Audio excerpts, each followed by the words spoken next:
आप सभी का एक बार फिर से स्वागत है हमारे को नई वीडियो में। तो आज हम बात करेंगे GW 543 गेहूं की वैरायटी के बारे में। पूरा डिटेल से कवर करने वाले हैं कि वैरायटी कितने दिनों की हो चुकी है, किस तरीके से इस वैरायटी को मैनेज करके रखा है, क्या कंडीशन में है अभी फ़िलहाल की कंडीशन में, कितने एरिया में कितना क्या सीड रेट डाल के रखा है, किस तरीके से फर्टिगेशन किया है, सारी चीज़ें आज के वीडियो में हम पूरा डिटेल से कवर करने वाले हैं। सबसे पहले अगर इस वैरायटी के खासियत के बारे में बात करें तो ये जो वैरायटी है हाई यील्ड मतलब HYPT से ये वैरायटी रिलीज़ हुई है। HYPT का मतलब होता है हाई यील्ड पोटेंशियल ट्रायल। तो इसमें दो वेराइटियाँ ली गई थी, जिसमें कि अभी की कंडीशन में अगर हम देखें तो एक तो DBW 370 वैरायटी है और दूसरी वैरायटी के बारे में अगर बात करें तो GW 543 वैरायटी है। तो दोनों ही वैरायटियाँ इनमें जो उत्पादन देने की क्षमता है ये काफ़ी ज़्यादा अधिक मात्रा में है। अब अगर हम इस वैरायटी की और खासियत के बारे में बात करें तो जैसे आप देख रहे हैं कि इसमें जो वाइडपन है, इसमें आपको दिख रहा होगा कि पत्ते में या फिर इसके पौधे पे आपको हल्का सा वाइडपन दिखता है। जब आप इस पे हाथ लगाते हो तो हल्का सा भूरापन आपके हाथों के पे आ जाता है।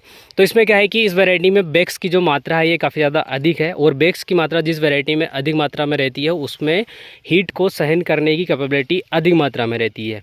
मतलब ये कि अगर इस वैरायटी को हम अगर टेम्परेचर अचानक से बढ़ता है तो भी इसकी जो ईल्ड है काफ़ी ज़्यादा जो कम होने के चांसेस रहते हैं दूसरी वैरायटियों में, तो इस वैरायटी में जो ईल्ड कम होने के चांसेस है ये भी थोड़े से कम रहेंगे। उसी के साथ में अगर ओवरऑल एरिया के बारे में बात करें तो ओवरऑल जो एरिया है ये लगभग 70 डिसमिल के समथिंग है। और क्या है कि इसी के साथ में इस फील्ड के जो ओनर है आदरणीय सुमित जी भी हमारे साथ में है, क्योंकि इन्होंने जो 70 डिसमिल का रकबा है ये इन्होंने ख़रीदा था किसी दूसरे पर्सन से। तो ये ओवरऑल 70 डिसमिल का एरिया है। अब जो 70 डिसमिल का जो एरिया है, अगर हमारे यहाँ 1 एकड़ का अगर रकबा देखें तो 1 एकड़ का जो रकबा होता है उसमें 43,560 स्क्वायर फीट होते हैं। अब अगर 70 डिसमिल में देखें तो 30,492 स्क्वायर फीट होते हैं। इसमें अगर हम 30 डिसमिल और प्लस में कर दें तो ये पूरा 1 एकड़ बन जाता है। अगर 30 डिसमिल में देखें तो 13,068 स्क्वायर फीट होते हैं। तो ओवरऑल अगर देखें तो 43,560 स्क्वायर फीट होते हैं। अब आपके क्षेत्र में आप एक अनुमान लगा सकते हैं कि अगर 30,492 स्क्वायर फीट है तो इसमें कितना बीघा होता है, कितना हेक्टेयर होता है और कितना एकड़ होता है। तो आप अपने हिसाब से कैलकुलेशन करके कमेंट बॉक्स में कमेंट करके ज़रूर बताएं। उसी के साथ में अगर इस वैरायटी के बारे में बात करें तो देखिए जो GW 543 गेहूँ की वैरायटी है, इसमें आदरणीय सुमित जी ने क्या किया कि इसमें मात्र 5 kg सीड डाला। अब 5 kg सीड को अगर हम देखें, कई बार क्या है कि हमने बहुत सारे ऐसे वीडियोस देखे हैं जिनमें कि हमने ये चीज़ें देखी हैं कि अगर हम 2 किलो सीड डालते हैं, 5 किलो सीड डालते हैं तो उसमें जो उत्पादन है लगभग 20 कुंटल तक का होता है, 22 कुंटल तक का होता है, 25 कुंटल तक का होता है। इस तरीके से उत्पादन हमें बताया जाता है। अब हमें क्या है कि इस फील्ड से ये चीज़ें भी पता चलेंगी कि अगर हम 2 किलो 5 किलो अगर गेहूँ डालते हैं, क्योंकि इस रकबे में लगभग 7 kg प्रति एकड़ के हिसाब से सीड रेट डाला गया है। अब इस फील्ड से हमें इस चीज़ का अनुमान भी लगेगा कि अगर हम सीड रेट कम डालते हैं 5 kg 7 kg तो इससे हमें कितना क्या उत्पादन मिलता है। उसी के साथ में इस वैरायटी के जो कैरेक्टर हैं, अगर हम कम सीड रेट के साथ में डालते हैं तो भी हमें ये चीज़ें पता चलेगी। तो सबसे पहले तो क्या है कि अगर सीड रेट के बारे में बात करें तो इसमें क्या है कि जब बुआई की गई तो पहले पलेवा किया गया। पलेवा करने के बाद फिर क्या हुआ कि इसमें जो 5 kg सीड था उसमें एक बैग जो DAP का होता है उसको मिक्स किया गया। मिक्स करने के बाद लगभग 50 से 55 kg हो गया टोटल मटेरियल। तो उस मटेरियल को लगभग इसमें सीडड्रिल से बो दिया गया। जब इसमें पूरा सीडड्रिल से बोया गया तो उसकी फिर कहानी ये बनी कि इसमें लगभग 4 kg सीड डला, और 4 kg सीड डलने के बाद फिर क्या हुआ कि इसमें 1 kg सीड बच गया, तो उसी को इसमें क्रॉसिंग कर दिया गया था। तो क्रॉसिंग जो किया है मात्र थोड़े बहुत रकबे में कर दिया गया था इसमें क्रॉसिंग। अभी अगर हम देखें तो जो 5 kg जो सीड है 70 डिसमिल में, उसमें हम अगर देखेंगे तो थोड़ा सा आप देखोगे कि कहीं कहीं आपको थोड़ा सा गैप दिखेगा। बाकी अगर देखें तो बाली का साइड भी एक्सेलेंट है, उसके साथ बेक्स की मात्रा भी पर्याप्त मात्रा में है। और अगर हाइट के बारे में बात करें तो लगभग ये घुटने से थोड़ा सा ऊपर है। अगर सुमित जी के अगर हिसाब से देखें तो लगभग इतना हाइट है इसकी। तो अगर हम देखें तो हाइट भी काफ़ी कम है, मतलब लगभग 87 से 90 सेंटीमीटर की हाइट है। तो इसमें लॉजिंग की समस्या कहीं से कहीं तक इस वैरायटी में होने वाली नहीं है। और उसी के साथ में अगर हम 2-3 चीज़ें और अगर देखें तो इसमें जो सिंचाई है लगभग 3 सिंचाई कर दी गई हैं। और 3 जो सिंचाई हुई हैं उसमें जो पहली सिंचाई जैसे पलेवा कर दिया, पलेवा करने के 20 दिनों के बाद एक सिंचाई कर दी, तो जो सिंचाई हुई है उसमें मात्र 70 डिसमिल में 1 बैग यूरिया का मतलब 40 kg यूरिया पहले डाला गया। उसके बाद फिर जब सेकेंड सिंचाई हुई 20 दिनों के बाद में, तो सेकेंड सिंचाई में मात्र फिर उसमें क्या है कि 1 बैग और यूरिया का डाला गया। ऐसे करके लगभग 70 डिसमिल में 2 बैग यूरिया के डाले गए, 80 kg इसमें यूरिया डाला गया और उसके बाद की कंडीशन जब तीसरी सिंचाई हुई और ऊपर से एक पानी भी आ गया था। ओवरऑल इसे टोटल मार के 3 सिंचाई हुई हैं इसमें। तो जो पानी आने के बाद की अगर आप कंडीशन देखो, क्योंकि इससे पहले हमने एक वीडियो और बनाया था जिसमें आपको बताया भी था कि किस तरीके से GW 513 के उसमें गेहूँ की वैरायटी के बारे में तो नहीं बताया था, लेकिन ये ज़रूर बताया था कि 1 एकड़ में 7 kg अगर सीड डालते हैं तो किस तरीके से चलता है। ओवरऑल क्या है कि इसमें अगर आप देखोगे तो जो सीड रेट है ये 5 kg डाला गया है और 5 kg के बाद में जो डिस्टेंस है रो से रो का डिस्टेंस ये 14 इंच रखा गया है, ताकि क्या है कि जो कम सीड रेट के साथ में जो एरिया है उसको पूरा फिलअप कर सके। तो इस तरह की कंडीशन है।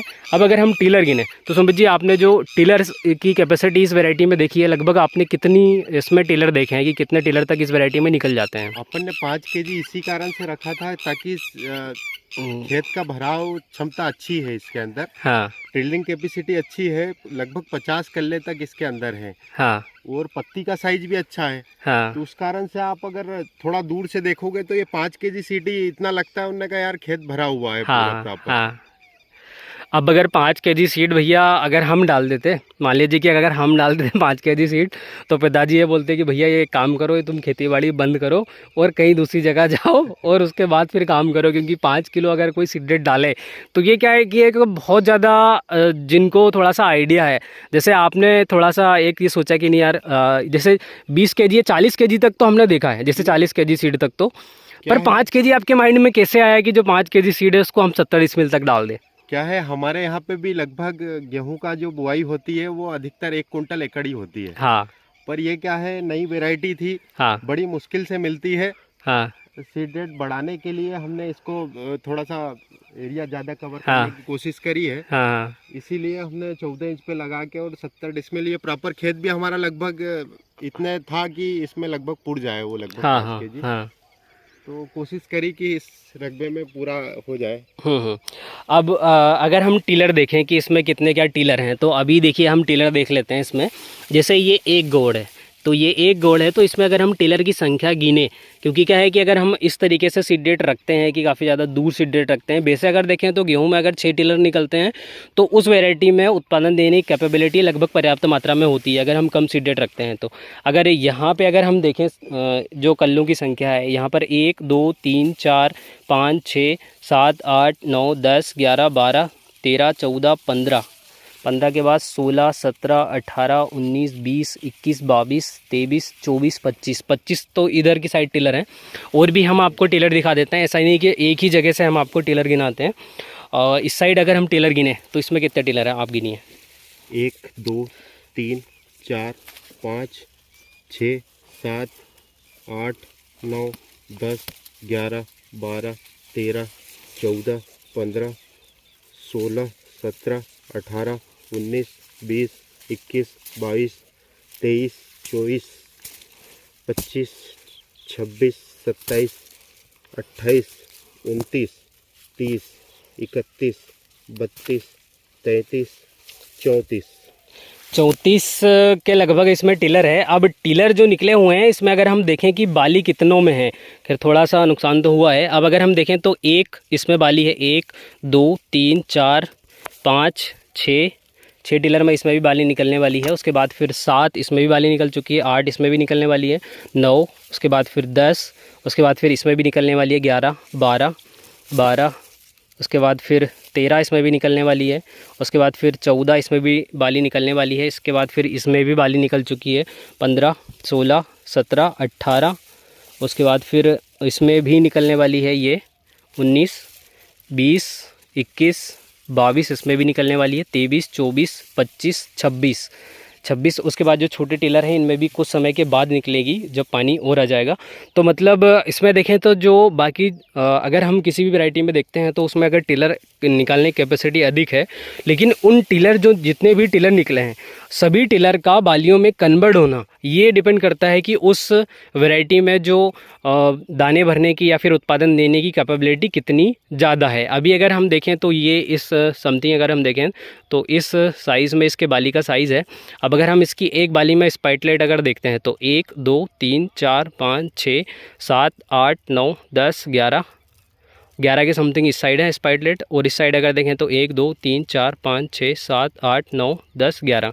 तो इस तरीके से इसके स्पाइटलेट हैं, लेकिन क्या है कि बाली के साइज और स्पाइटलेट इनका काउंट करके हम ये अनुमान नहीं लगा सकते हैं कि वैरायटी का उत्पादन कितना ज़्यादा आएगा और कितना कम आएगा, क्योंकि हम कई ऐसी वैरायटियाँ देखते हैं जिसमें अगर देखें तो स्पाइटलेट जो हैं वो काफ़ी ज़्यादा दूर दूर होती हैं और बाली का साइज़ अगर हम देखें तो लगभग 1-1 फीट तक का भी हो सकता है। लेकिन अगर हम उसी के विपरीत अगर देखें तो तेजस की जो बाली का साइज़ है अगर आप देखोगे तो लगभग 3 इंच के समथिंग रहता है, लेकिन उसका जो प्रोडक्शन है अगर आप देखोगे तो लगभग उसका जो उत्पादन है 25 कुंटल, 26 कुंटल, 28 कुंटल, कई किसानों ने 28 कुंटल पर एकड़ के हिसाब से भी निकाला है। तो इतना ज़्यादा उत्पादन निकल भी जाता है। उसके साथ अभी हम क्या है कि आपको जो एरिया है और आगे चल के भी दिखा देते हैं। अभी हम आगे थोड़ा सा चलते हैं, उसके बाद फिर और दिखा देते हैं कि किस तरीके से अगर आप देखोगे तो ये देखिए, ये क्या है कि यहाँ पे हम देखें तो यहाँ पे आप देखोगे कि थोड़ा सा जो डिस्टेंस है आपको थोड़ा सा नज़र आ रहा होगा कि 14 इंच का डिस्टेंस ये लगभग कहीं कहीं क्या है कि जो सीड रेट है वो क्लियर यही भी बता देता है। जो बालियों का थोड़ा सा गैप अगर देखोगे तो आप थोड़ा सा दूर है, तो इससे पता चलता है कि जो सीड रेट है काफ़ी कम है। बाकी अगर हम देखें तो 5 kg प्रति एकड़ के 5 kg प्रति 70 डिसमिल में अगर सीड रेट देखें या फिर 7 kg प्रति एकड़ के हिसाब से सीड रेट देखें तो ये मतलब एक बहुत बड़ी कल्पना वाली बात हो जाती है कि 7 kg प्रति एकड़ के हिसाब से कोई किसान गेहूँ कैसे डाल सकता है। क्योंकि अगर समय गड़बड़ रहा है या फिर अगर सही तरीके से उत्पादन नहीं मिला तो किसान की जो आय है वो उसमें काफ़ी ज़्यादा कटौती भी होती है। अब इस तरीके से है यहाँ पर अगर हम देखें तो ये बाली का साइज़ है इस तरीके से, ये देखिए इस तरीके की कंडीशन में लगा हुआ है ये GW 543। खैर हम इसके बारे में और भी वीडियोस आपको बताते रहेंगे। इनने एक बहुत अच्छा प्रैक्टिकल किया था कि जब इसमें जो टिलर निकालने की कैपेबिलिटी थी लगभग 25 से 26 दिनों के समथिंग इन्होंने इसमें ड्रम चलाया था। तो जो ड्रम की कहानी है वो हम आपको अगली वीडियो में बताएंगे कि ड्रम जो चलाया है उससे कितना बेनिफिट हुआ है और किस तरीके से इसमें टिलर वगैरह निकले हैं। खैर वो चीज़ें तो हमने आपको दिखा दी हैं, बाकी ड्रम चलाने से कितना बेनिफिट हुआ है ये चीज़ें हम आपको ज़रूर बताएंगे। बाकी अगर हम देखें तो ये देखिए ये कंडीशन है बाली के साइज़ का, ये कंडीशन है, ये GW 543 किस तरीके से लगा हुआ है ये चीज़ें हमने आपको रकबे में जाकर पूरी दिखाई हैं किस तरीके से GW 543 गेहूँ लगा हुआ है। अब अगर आपका कोई भी कमेंट या फिर जो भी सवाल हो आप कमेंट बॉक्स में कमेंट के माध्यम से आप पूछ सकते हैं।